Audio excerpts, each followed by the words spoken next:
Good morning, good afternoon, and good evening to everyone here in the room and also to everyone joining us online. I'm Virla Nawan, Senior Research Fellow for Asia Studies and Head of the Indo-Pacific Program at RUSI. I'm delighted to welcome you all to today's event, which is the final webinar of a four-part series on Indo-Pacific security entitled Securing the Indo-Pacific, Resetting the Security Agenda. So far in this series, we've covered everything from Chinese defense ambitions in the Indo-Pacific to the 20th Party Congress, and then, of course, also the potential changes that we might have seen under the leadership of former Prime Minister Liz Truss. Now, she was, of course, short-lived in office and succeeded quite quickly by Prime Minister Rishi Sunak. But I think it's a timely discussion, a timely time to discuss what the next steps are in terms of the Indo-Pacific security environment, and particularly what role Europe can play in that regard. Can Europe, for example, play a more active role in the region together with Indo-Pacific partners? And what exactly is its value proposition? Given that the war in Ukraine demands European strategic focus and resources, how can Europe face both the immediate crisis at home and longer-term challenges in the Indo-Pacific? How does Europe's approach to China impact the various Indo-Pacific strategies that we've seen come out recently? And how do we expect China to engage with Europe and the United States after the 20th Party Congress? And then finally, how can Australia, Europe, and the Indo-Pacific work together to ensure more effective joint engagement in the region? I'm delighted to be joined today by Professor Rory Medcalf. Rory is the head of the National Security College at the Australian National University. He has an extensive career in diplomacy, academia, intelligence analysis, journalism, think tanks, and of course, including a role as founding director for the International Security Studies program at the Lowy Institute. And he's been recognized globally as a thought leader for his work on the Indo-Pacific strategic concept, as articulated particularly in his book, Contest for the Indo-Pacific, which was published internationally as Indo-Pacific Empire. The format today of our webinar and our hybrid events, I should say, is on the record fully. Please note that it is being live streamed on RUSI's website and will be recorded for the benefit of those who can't join us today. For those joining online, please do already ask your questions in the Q&A box at the bottom of your Zoom screen. And just a quick health and safety notice for those who are here in person today. If there is an emergency, please follow our RUSI staff and they'll guide you out of the building. That's all from me for now. So Rory, over to you. Thank you, Mila, for that incredibly kind introduction. And it's great to be back at RUSI. It's good to be back in London. It's great to be back working with you. I think we first met working at the Lowy Institute many years ago. So it's great to have this really family of colleagues working internationally on these issues. So let me begin by saying a few things, I guess, in a slightly narrative frame about the Indo-Pacific, what it is, because plenty of myth and mystery about that. How, for example, Australia came to its own Indo-Pacific vision, and then how that has converged, not always without friction, with the European turn to the Indo-Pacific, including what here in the United Kingdom I think has been called the tilt to the Indo-Pacific, language which maybe it might be good to see sharpen up over time. Now, there is obviously a very big China element to this story, but it's important to emphasize that this is not only about the rise of China. And I'll bring in towards the end, I guess, how the Russian invasion of Ukraine and the dreadful consequences of that conflict are affecting, in my view, the European engagement with the Indo-Pacific. But over the medium term, I still see Europe deeply engaged in that region.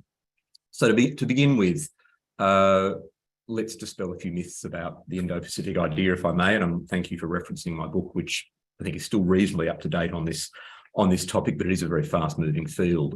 So I would argue the Indo-Pacific is basically a mental map for understanding a region of the world, a very large region of the world that is, in this era, the centre of gravity for economic growth, for demographics, for strategic contestation.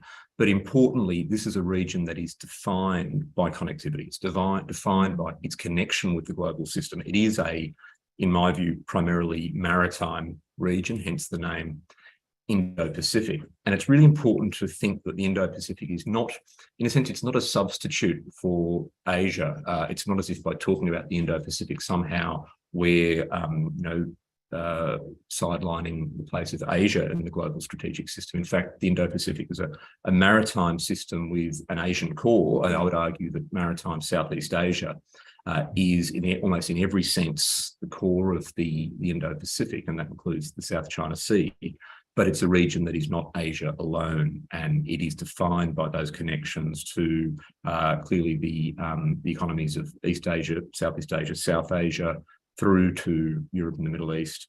It's defined by increasingly, and certainly in recent years, by China's bid for influence and its expanding interests across the region. We've all heard the Belt and Road. The Maritime Silk Road is basically the Indo-Pacific through a Chinese lens. And it's defined by the role of global stakeholders in the stability and prosperity of that region. Hence, it makes perfect sense for European powers, whether it's individual European powers, and France was definitely, the first to make that turn. Indeed, France would argue it's been a resident power in the Indo-Pacific, for a long time. But the European Union and indeed Britain with its tilt to the Indo-Pacific. The Australian vision of this has been, I'd say, for at least a decade now. It was in 2013 that an Australian government first identified the Indo-Pacific as our region of strategic interest. In fact, we did that in a defence white paper authorised by Stephen Smith, then Defence Minister, who, just for the record, will shortly become the Australian High Commissioner here in London. So he gets this. But at that stage, it was about a debate between whether the future of this region was going to be one of contestation, or cooperation, of competition or cooperation. The connectivity was there. If you look at the trade routes, the investment routes, the activity of navies, for example, all of the navies from East Asia that have been participating in counter-piracy operations in the Indian Ocean, the Indo-Pacific story was happening, energy flows in particular. But we were being cautious about whether this would be a contested or a cooperative future. Now, in the last few years, that question has been resolved for us, whether we like it or not, principally by China's expanding interests and often coercive behaviour in the region. And so increasingly, many countries are focusing on how do we maintain stability, some sort of equilibrium in the Indo-Pacific. And that's really what my book was about. Essentially, how do we prevent China's dominance of that region without going all the way to conflict, and how do we find, frankly, a place where China is prominent but not dominant in the region, because China is, an integral part of the Indo-Pacific, as well as India, Southeast Asia, and so many other countries. So Australia's embrace of the Indo-Pacific concept in policy and strategy has coincided, but not purely been caused by growing Chinese influence in the region. And at the same time, it's occurred at a time where much of the rest of the world has been, if you like, waking up to this Indo-Pacific concept. And, due credit to particularly Japan, I would argue that the late Prime Minister Abe was probably the most determined statesman or leader, statesman or woman to pursue an avowedly Indo-Pacific policy. And he'd been doing this on and off really for about 15 years, since around 2007. The Trump administration talked Indo-Pacific from about 2017 onwards, and that was a mixed blessing, of course, because that, if you like, melded the idea of the Indo-Pacific as being about connectivity with a view, obviously held in China, that this is all about military confrontation, and it's not.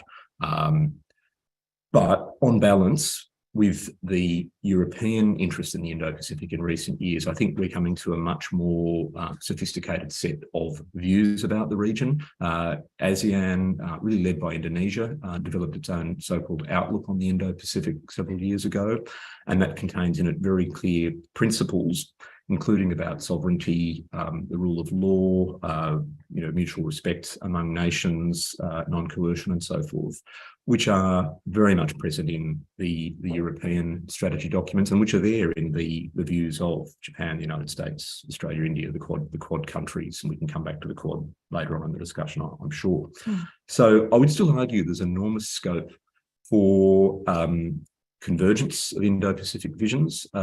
And one of the reasons we've had some frustration in that in recent years, I'm happy to sort of mention at this point the word AUKUS, is that the hard balancing, the hard strategic balancing that we're seeing embodied through the AUKUS arrangement, which I think is important for building Australia's military and other capabilities. I'm sure you all know about AUKUS or you wouldn't be here, but the agreement particularly with Britain and the United States to enable Australia to acquire nuclear-powered submarines and potentially other very significant military technologies, that probably did clash at one level with the more inclusive vision of the Indo-Pacific, the idea that Southeast Asians and European friends in particular had been articulating. But I would strongly argue there doesn't have to be a fundamental difference between these two views, that they are complementary in a way, because my view of the Indo-Pacific is one where, if you like, we need to create a framework where the rights and interests of all nations are respected, and that includes China, but that requires an obligation on China to respect the rights and interests and sovereignty of others. But where there are balancing arrangements, deterrence arrangements that can be brought into play if that approach fails, if we reach some kind of crisis or breakdown in the region, because deterrence remains vital to preventing war. And I see those as complementary rather than competing approaches, but it does require exceptionally good diplomacy to prosecute that case, and that's clearly been a bit of an uneven record. I'll just conclude on the Russian invasion of Ukraine and how that may affect Europe's Indo-Pacific turn. Firstly, we need to dispel the myth that the European turn to the Indo-Pacific is about some massive military engagement with the region. It's not, and anyone who imagines that the solution to the next Taiwan crisis is going to be an enormous fleet of European flag warships sailing into the South China Sea is obviously mistaken. But that was always a myth. I think the reality is that Europe's engagement, as in its interests and stakes in the Indo-Pacific, and this includes Britain, is multifaceted. It's full spectrum. It's economic. It's technology, it's investment, it's development assistance, it's culture, it's intelligence, it's a huge range. And indeed, in some ways, and that obviously as well as a realistically limited military role. And I think striking that balance and ensuring all those capabilities are utilised in a coordinated strategic way with effect, rather than as some kind of, loose, interesting, but seemingly slightly random range of arrangements. That's the key, that coordination with partners in the Indo-Pacific to actually achieve effect from the very substantial overall capabilities that Europe brings to bear. With the impact of Russia's invasion of Ukraine, there was obviously an immediate response in the minds of many commentators that this kind of almost ends Europe's Indo-Pacific engagement. You can't do both. You can't really be fighting for the existence and the rights and the system of the liberal democratic order in Europe, while at the same time claiming some kind of grand vision of global or Indo-Pacific engagement. It's not true. I think it's already being dispelled by what we've seen on the ground and in the water. There is a fascinating overlap, indeed, integration of the two theatres of strategic competition, Indo-Pacific and Europe, and the China-Russia relationship holds the key to that unusual observation. It's a contested observation too, that I know, but increasingly there's a recognition, I think, and I'm really keen to hear questions and views on this. There's a question, I think, that Europe, Britain, liberal democracies globally cannot limit the push of authoritarian powers in one region without being mindful of the global balance and without protecting their resilience at home. So questions about sovereignty, critical infrastructure, countering foreign interference and so forth come into play no matter where you are in the world. And secondly, the folly, in my view, not only the folly, the catastrophic folly of Putin's invasion, but the folly of the Chinese leadership essentially declaring a no limits partnership with Russia on the eve of that invasion, and now being, I would say quite embarrassed by how this has played out, because it means that China has basically signed up to a partnership with a Russia that is getting weaker and more of a liability by the day. Those are stark reminders that democracies, and indeed even countries that are not democracies that respect a rules-based order, and I'd say Vietnam is a good example of that, need to be thinking globally. I'll pause there, and I'd be really keen to get into a conversation. Thank you so much, Rory. That's really interesting. I think a lot of food for thought already to kick off a few questions. For those, again, dialing in online, please do submit your questions so that we can try and get through as many as possible over the next 40 minutes or so. And to everyone in the room, just try and catch my eye, raise your hand, and I'll get to you as soon as possible. So have a think about what you want to ask.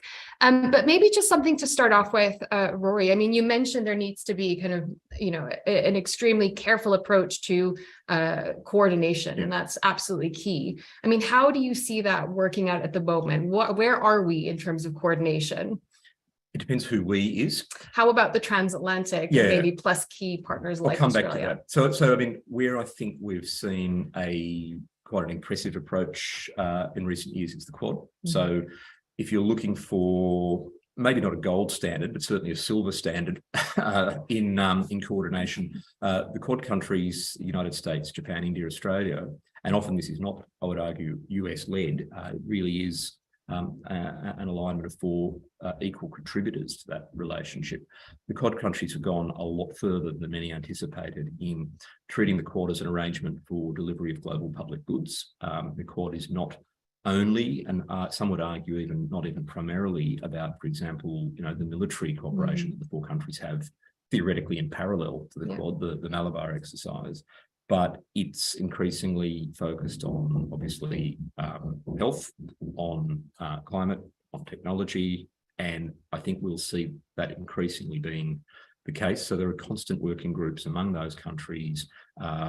We may not have seen full delivery of all that yet, but the infrastructure for coordination is well and truly in place. Big ideas like monitoring of the environment in the region, monitoring of fisheries, helping some of the smaller countries in the region understand the dangerous things that are happening in their waters. That's all happening. So something similar would be really nice to see in terms of the quality of engagement. We don't need to call it Quad Plus, certainly. We don't need to give this a name, but some sort of coordinated engagement, particularly by or within or among European powers with Quad members, whether it's individually or collectively, on the development assistance, the public goods, the infrastructure investment, all of those areas where, in fact, we're not trying to, if you like, crowd China out of the regional marketplace of influence. We're trying to provide options and alternatives to developing countries in the region. And the short answer to your question is that we are quite a long way from that yet, whether it's, I think, in a transatlantic sense, or in coordinating the United States, Europe, and Quad countries, or even, I suspect, in a cross-channel sense. And I think one of the arguments I would make pretty strongly on this visit to London, and I've just been in Paris last week, is to say that we want to see, for example, the United Kingdom and France, or the United Kingdom and the EU, coordinating very closely on the Indo-Pacific engagement. I'm sure that's what the Australian government would prefer, and it's what I think makes a lot of sense. Yeah, and that's a perspective that we share as well, and that's come out of various research initiatives that we've done on the Indo-Pacific and transatlantic coordination. So I agree with you there, and we've seen helpful moves, I think, in the right direction, especially in UK-France relations, and hopefully also in UK-EU relations as we move forward. There's a question in the room, so can I please turn to you? Thank you very much, and thank you, Dawn. I was really interested in what you were talking about, how the sort of inclusive approach versus the kind of balancing deterrence approach was complementary rather than competitive. Because obviously, I think a lot of critique is it can be very competitive from the region. I'm just wondering if you could maybe sort of project 10 years ahead or so. What do you think a successful balance of inclusion versus deterrence looks like, and what might an unsuccessful? That's great. That's an excellent question. So maybe just to repeat the question for Please. the benefit of our audience. How do you balance cooperation and deterrence, and what does that look like successfully and unsuccessfully in the next 10 years or Great. so? And projecting that out is a good idea. Yeah. So look, I've said something that's very easy to say and very, very hard to do. And there's absolutely no guarantee that this will be achieved. But I think that we've got to start with the vision. And the vision is that, for example, countries like Australia or some of the Quad members, countries that feel themselves vulnerable to Chinese pressure, coercion, the risks of conflict, we're going to look for safety in numbers. That is a natural balancing approach that, for example, a middle power like Australia is going to make when it knows we cannot protect all of our interests in this contested strategic environment.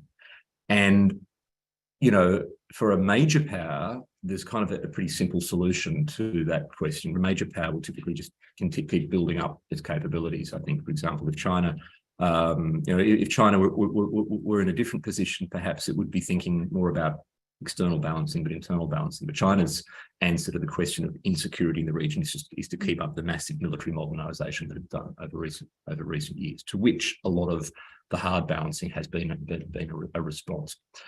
That does not mean that we cannot have cooperative arrangements that are inclusive. And I think that just as China seems to have gotten away with the message that it can do massive military modernisation while also still claiming to be to want to be a good neighbour and a good citizen in its region, which I think is actually quite an incredible message, but it's so far gotten away with that message. It must be theoretically easier for smaller countries to say, well, we're going to look to balancing arrangements in a security or a military sense, but we're keeping those really in the back pocket. We don't want to resort to that to actually operationalise that. We're just preparing our insurance policy. And on a day-to-day basis, what we want to do is engage as much as possible with regional institutions, with a wide range of regional partners, particularly to Southeast Asia, looking for shared solutions, obviously, to public goods issues like resource depletion, climate change, public health, but also helping some of those countries build their own capacities. For example, from an Australian perspective, we would love to see a more powerful Indonesia, and that's quite a strange thing to say when you're a country of 25 million people with a much larger population on your doorstep in a country that has a very different history, and we've had frictions from time to time. But right now, we'd love to see that country stronger to protect its own interests and to help us help them. So it is about the very long, hard grind of diplomacy in explaining patiently and providing, I guess, greater transparency about this as well, explaining patiently why our own alliance building is actually in the interests of regional order, and it's not an attempt to stabilise regional order. So there's a very powerful campaign of counter misinformation to be waged. What does this look like if it succeeds 10 years from now? I think we would want to see either individually or collectively countries, for example, in Southeast Asia that tend to be, the swing states or in between what I would argue is the authoritarian push by China and the alignment of the Quad. Those countries beginning to act much more seriously about using the institutions they already have. I mean, I don't know how many of us here have heard of a thing called the ASEAN Defence Ministers Meeting +8 or the ASEAN Regional Forum, the East Asia Summit. You probably all have, but I'm sure those things are not common parlance in the European security discourse. But these are all foundations for confidence building measures, for information sharing, for transparency, for reassurance in the region, and yet they've barely ever been used. So in a way, you want to have the insurance policy of substantial capabilities among our countries, but you want to be using these channels of communication as the, to use a popular term at the moment, the guardrails to reduce chances of miscalculation.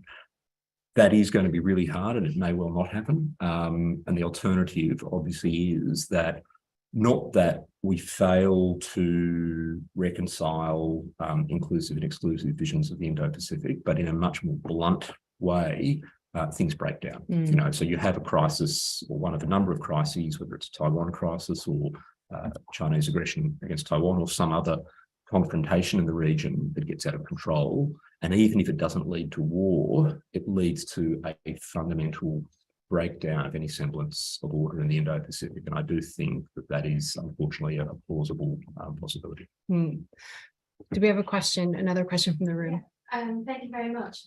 It makes perfect sense to think of Russia and China as kind of an integrated threat on a strategic level, but I was wondering, how do you see this in terms of actual capabilities, in terms of interoperability between the allies, or developing capabilities that can be used for both?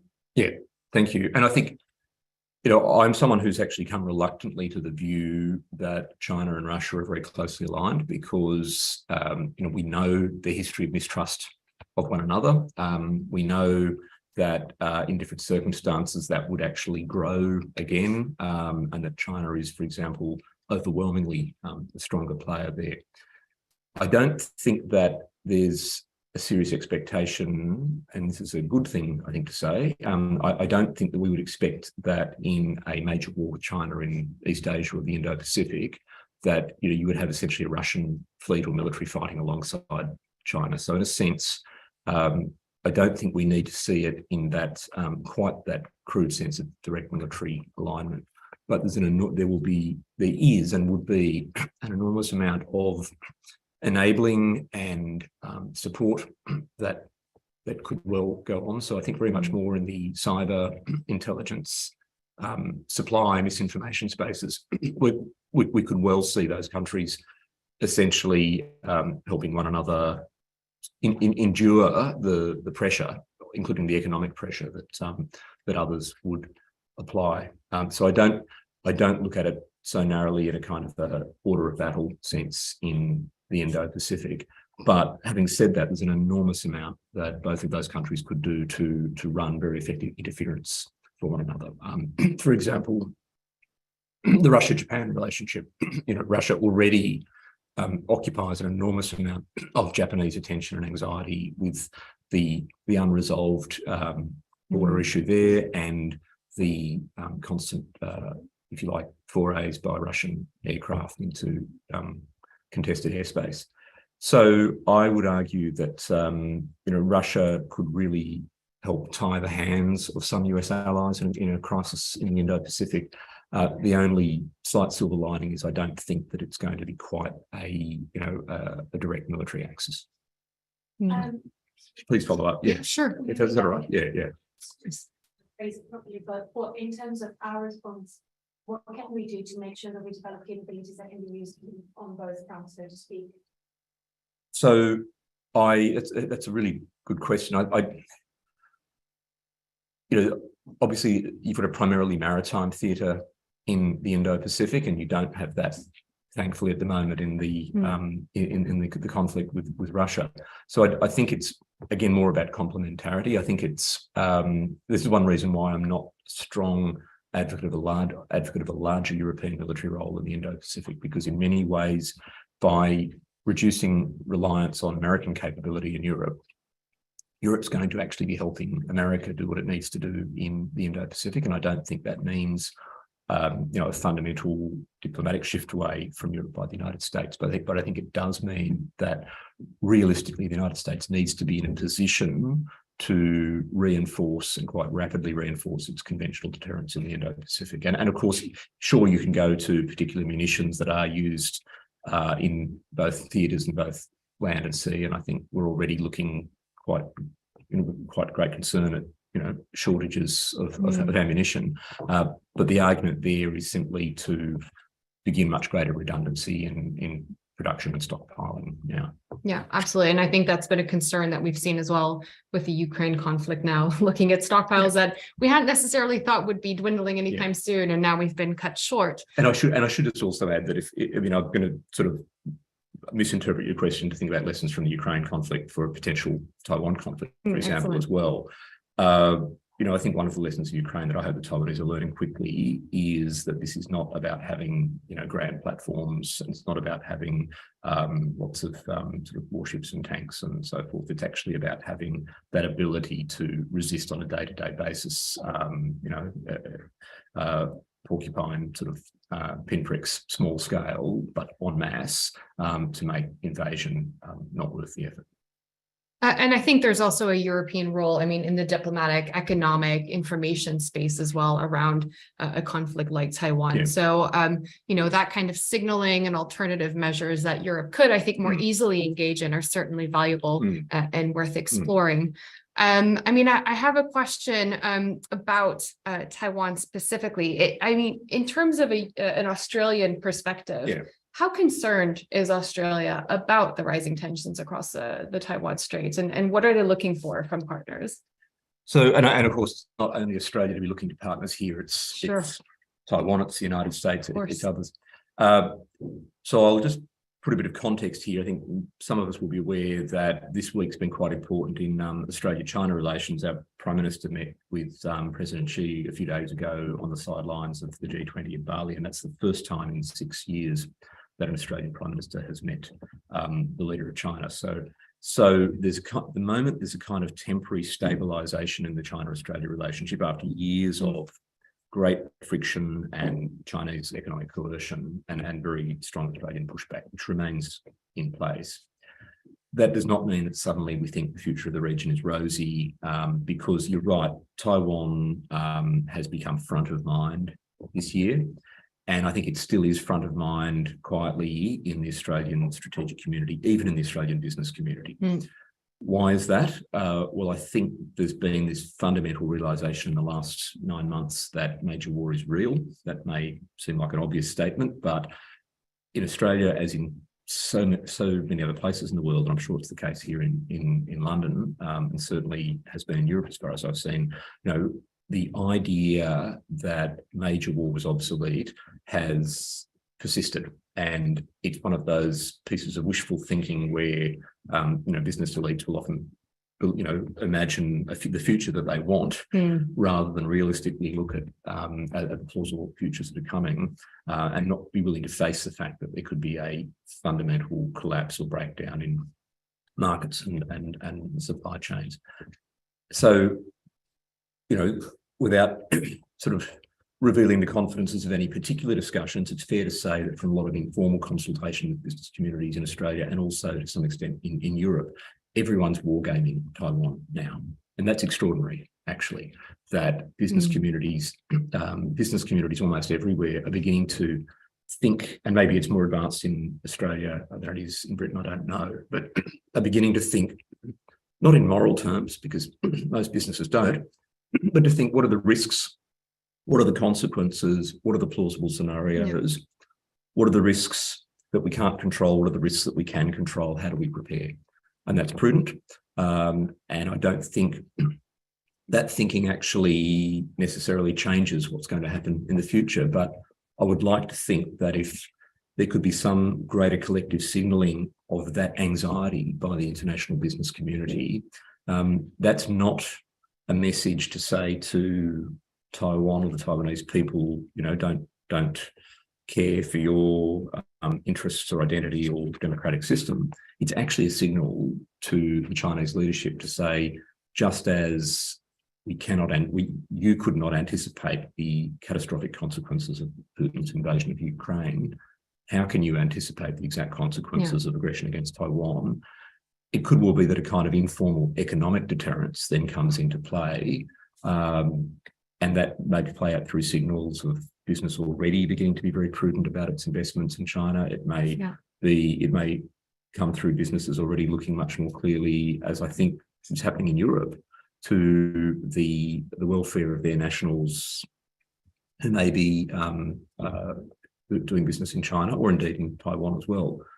I don't know. At the moment, it's very loose. There's no public sense of coordination between business communities and governments on this. But if we're looking, as I think we are, to a long decade of disruption in the Indo-Pacific and globally, and we're looking to the possibility every day of escalation across the Taiwan Strait, having that clear, honest signal from business is going to be really important. Absolutely. I have a question on the economic side of the Indo-Pacific, because I know that we haven't touched on this a lot. Obviously, the UK is seeking to accede to the CPTPP. The United States has launched IPEF, the Indo-Pacific Economic Framework. How do you assess the current kind of offering on the economic front to the Indo-Pacific? Is that sufficient at the moment? No.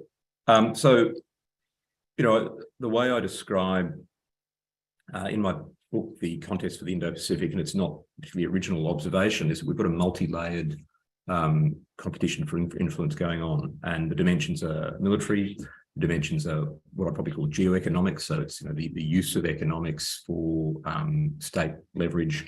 There's if you like, a diplomatic contest, the use of institutions and diplomatic relationships. And there's also a very clear information narrative battle going on. And you can unpack that in different ways because, of course, economics can be about trade, or it can be about technology transfer, investment, other areas. The bottom line is that you know, China has had a pretty attractive offering to a whole lot of countries in the region for a long time, and globally. You know, and Australia itself still has China as our largest trading partner. The difference being now there's immense recognition of the fragility of that relationship, and a very keen move towards greater diversification, because the bulk of that trade is actually in one commodity. It's actually iron ore. And if you think about plausible futures for not just the Australia-China relationship, but the strategic dynamics of the Indo-Pacific, just imagine what happens to the shipping of all of those cargoes the day that the balloon goes up for conflict in the region. So, as with a lot of other industries, and I think, you know, probably if I was a European car maker, I'd be thinking this way as well. It's just not going to be business as usual. It could be not business at all from day one of the conflict. So the regional response is one where, I'm sorry, I seem to be answering the previous question rather than this one, but the regional response is one where many countries are obviously reluctant to forego the short-term economic opportunities of a very strong trading relationship with China, and that's fine. It makes sense. I think, you know, I'm certainly not an advocate of some kind of full-spectrum economic containment of China. We want balanced, sustainable relations of mutual respect. But the risk has been in the asymmetric dependence that China's growth and expansion across the region has caused, so that effectively many more countries depend much more on China than either China does on them, or than, in terms of the Chinese government's very clearly stated plans for greater economic self-reliance, China will increasingly be not dependent on those countries. And even the Australian iron ore relationship with China, you know, there's very clear intents to build for China to build substitute supply chains to Africa in the future. So we need to be offering alternatives. When I say we, I mean collectively, whether it's Quad countries and Europe, or sort of democracies globally, developed countries globally. We need to be offering alternatives that don't completely crowd out the Chinese offering, but mean that governments can, and communities, when looking for investment, for infrastructure, for trade as well, for education links, that, you know, there's a huge amount of territory here for critical technology, for digital connectivity. They can build a patchwork, a mosaic of connections, rather than relying overwhelmingly on China. And this, I'd say, for example, a country like Indonesia is front and centre of that challenge. For Australia, we're looking at the Pacific Island states in a similar way, and the offerings so far have not been enough. So, one of the great tragedies, obviously, of America's strategic engagement or not in the Indo-Pacific over the past decade is the failure of the US to stay in its own TPP. Its failure so far to get on board with the CPTPP, if you like, the rather valiant sort of stepchild of that process. But it's not over, and I think what we need to do now is work with governments and industry to actually marshal and create incentives for the private sector to be much more strategically engaged in the Indo-Pacific, and to use, this goes back to my original point about coordination, to map and understand the aggregate of what we bring to the table. And if you look at European development assistance globally and in the Indo-Pacific, if you look at Japanese development assistance in the Indo-Pacific, if you look at the ability for, Australia, Japan, Europe, United States combined to look at how we do development assistance and loans to the region, there's a huge amount going on, but it's very loosely coordinated. It's not done with strategic intent.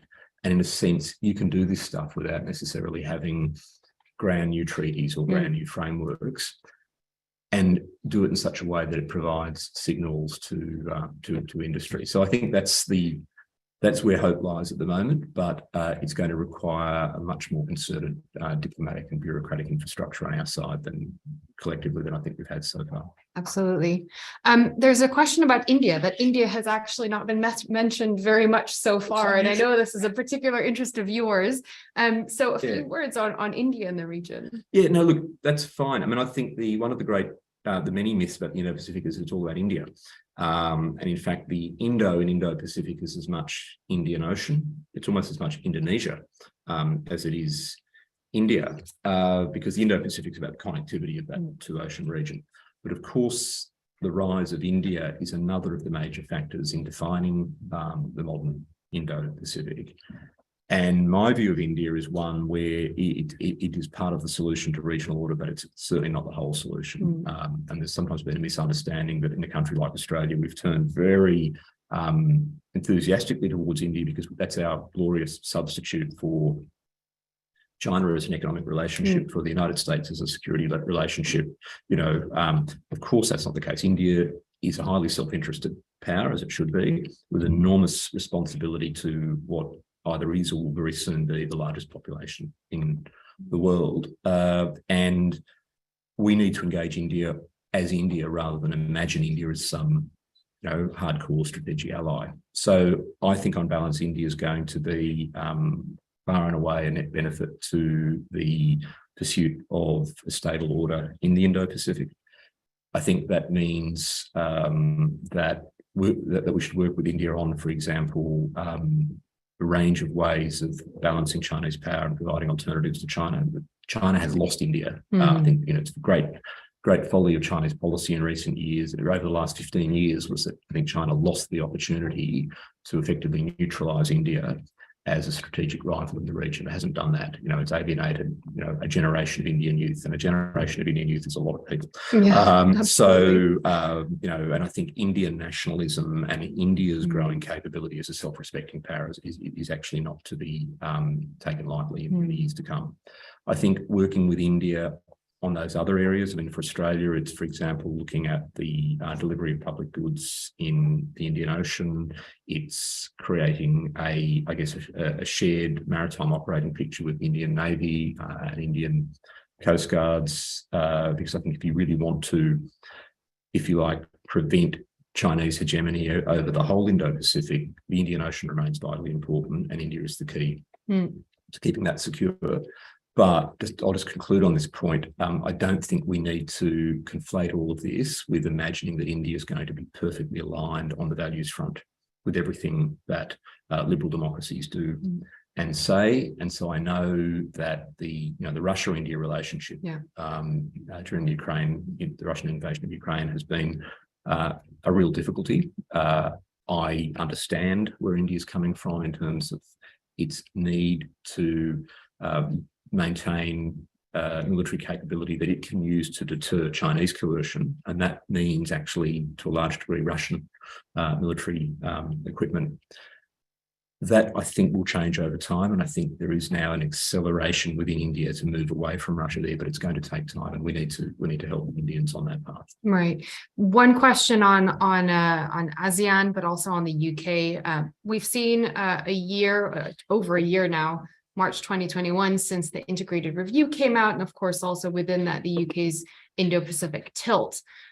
Maybe a few reflections from you on that, particularly since, of course, we've seen the UK now become a dialogue partner of ASEAN. They've put in place a plan of action that they've agreed on. So maybe a few reflections on that. How do you think the UK is doing in the region? What do you expect as kind of next steps that would be great? Yeah. And then more generally, the Europe kind of ASEAN relationship, is there more that can be done there? Great. So a lot here, and there may be a few gaps in my knowledge. So I'm going to offer what I hope is some useful generalizations, but very happy to have any of this contested. So the United Kingdom in the Indo-Pacific, I think, certainly from an Australian perspective, from my own perspective, and I think from much of the region, overall a welcome partner. And it's really important to recognise what a stakeholder the United Kingdom actually is in the maritime environment globally, but in the Indo-Pacific in particular. And again, we shouldn't be thinking, great to see an aircraft carrier occasionally, or a sort of a modest increase to permanent military presence, the OPVs. We should be thinking about the whole spectrum of British engagement, development assistance, education, which is still an incredibly powerful offering that this country has. And I have to be careful in saying that because Australia is a kind of competitor in that space, but we should try to coordinate that as a strategic asset. Development assistance, technology, and the quality of Britain still as a diplomatic and intelligence partner. There are many things that Britain brings to the table. I think in Australia, it's fair to say there's a view that we want the UK engagement to be realistic.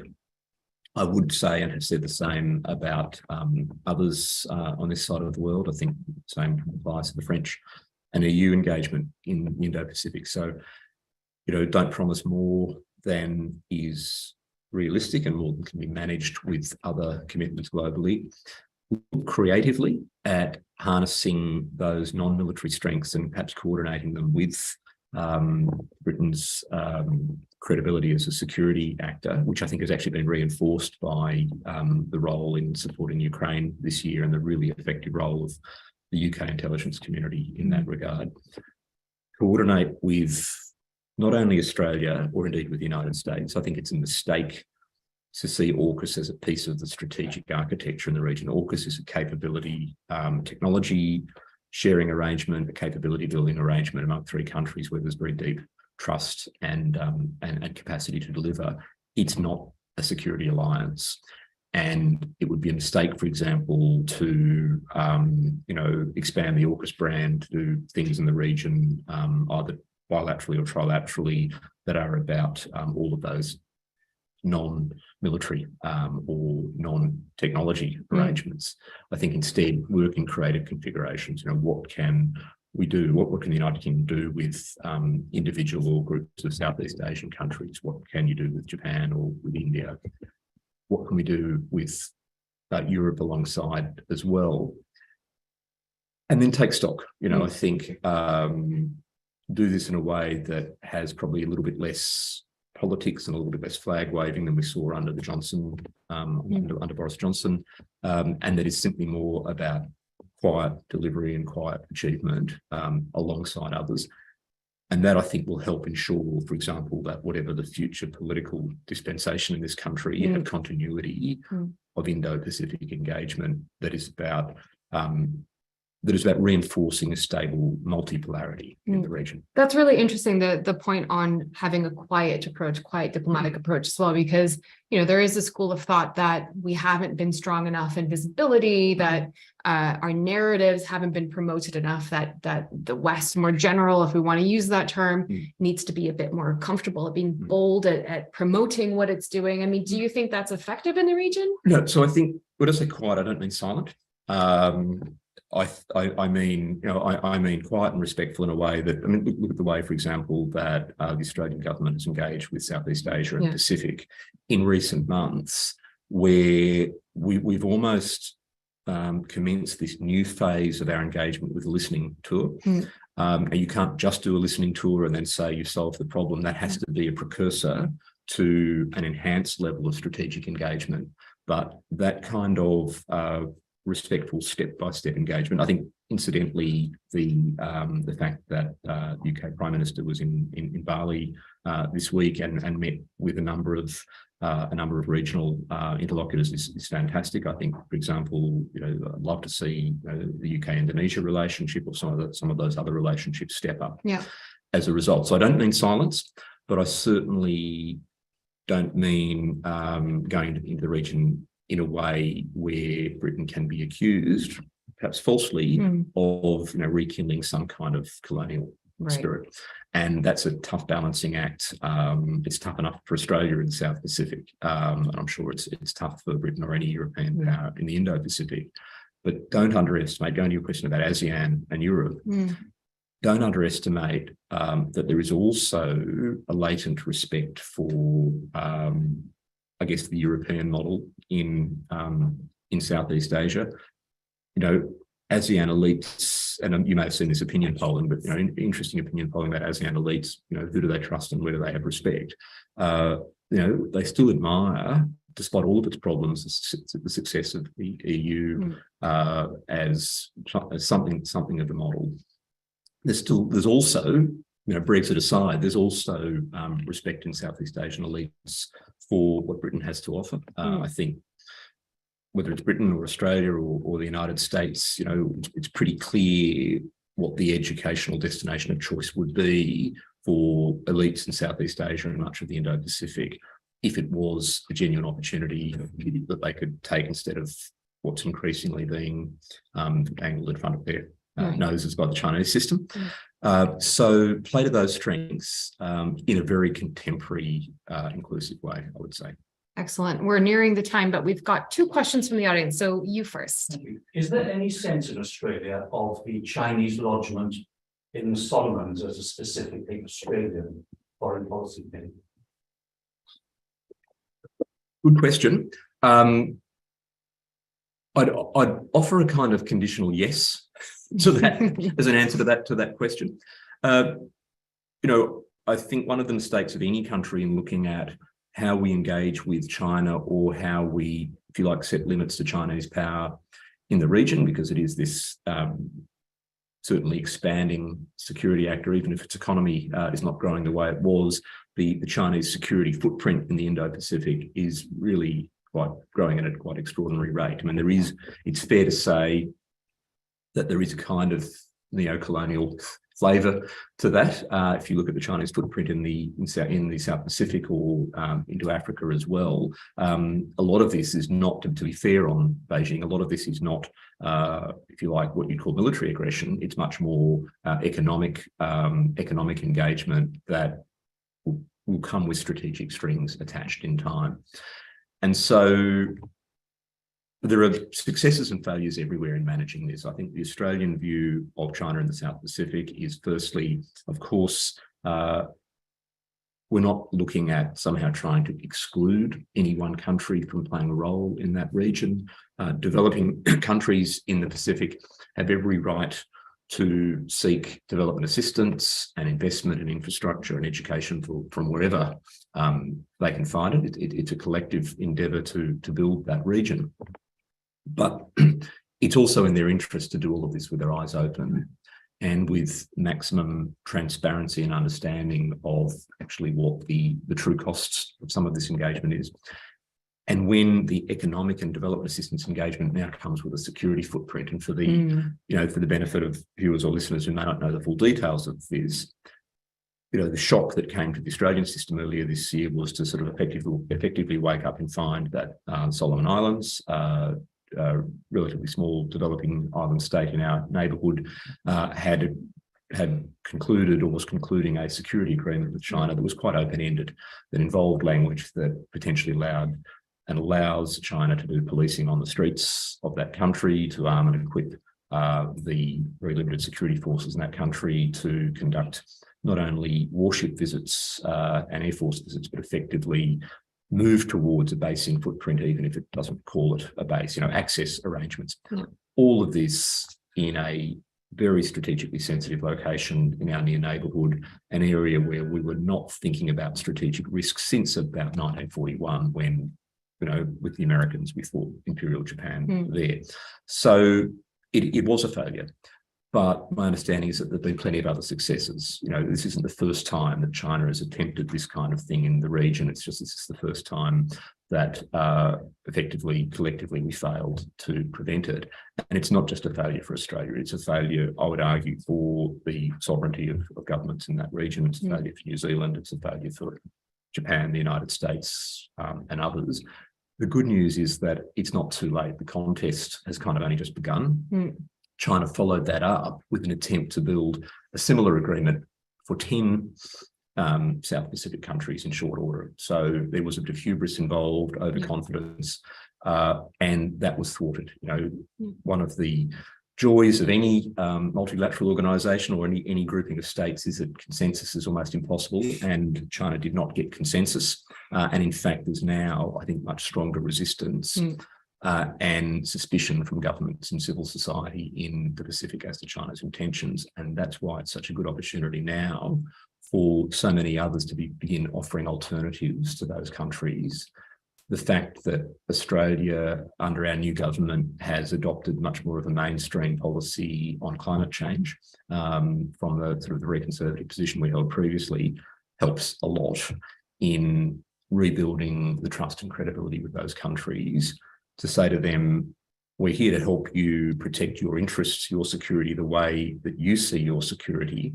We're not saying up front that China is the problem, but you may want to look very closely at the sovereignty concessions that you make when you sign on to very open-ended sort of investment or security agreements. So it's going to be a long game, and we need all of our friends and partners in that, including Britain and Europe. Yeah, and just on that point, I think, new initiatives by China, for example, such as the Global Security Initiative, the Global Development Initiative, those have security elements with them, as well as particular Chinese language and terminology for which it's not entirely clear sometimes what that entails, and it can be used quite flexibly. So this is indeed, I think you're correct in saying this, a longer term issue that, really needs the full focus of everyone.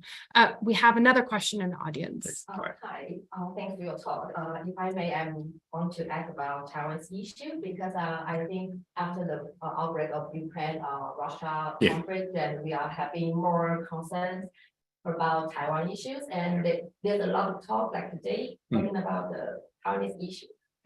How to prevent from next Ukraine, but from my understanding, please correct me if I'm wrong, it seems there's still like a clear signal or common ground for the international community, how we need to assist this problem. For example, how to assist Taiwan, or how the international community want to work together to prevent it from happening, and also how the international community expect Taiwan to react, because I think it's not only Taiwan issues, it might involve in the regional actors and also international community. And speaking of that, do you think there's a need for because they are ASEAN, Quad, has several platforms in that area, but it seems still mixing some common mechanism or to follow the dialogue, to kind of try to find a consensus between the regional actors and also the international actors. Yep, great. There's a lot there, and I think it's really thoughtful. So I'm not going to be able to answer all of that, but I'll try. So going back to the one of the obvious flashpoints for security in the Indo-Pacific, the Chinese claim on Taiwan and the threat to use force to seize Taiwan. And just to know that this is not the only flashpoint. I think one of the mistakes we often make is to think it's all about Taiwan. I still think there are risks over the next 10 years of China-Japan conflict, of China conflict in the South China Sea, of China-India conflict. Of course, there are also risks, as North Korea has shown us just today that conflict may start in the Indo-Pacific that does not involve China as a belligerent. And any of these could really throw the path of the region off course. But let's go to Taiwan. So I think there's a growing awareness, certainly among countries in the Indo-Pacific, but I think globally, that a peaceful status quo is in everyone's interests, that any disruption of that, any forceful disruption of that would be, could well be catastrophic.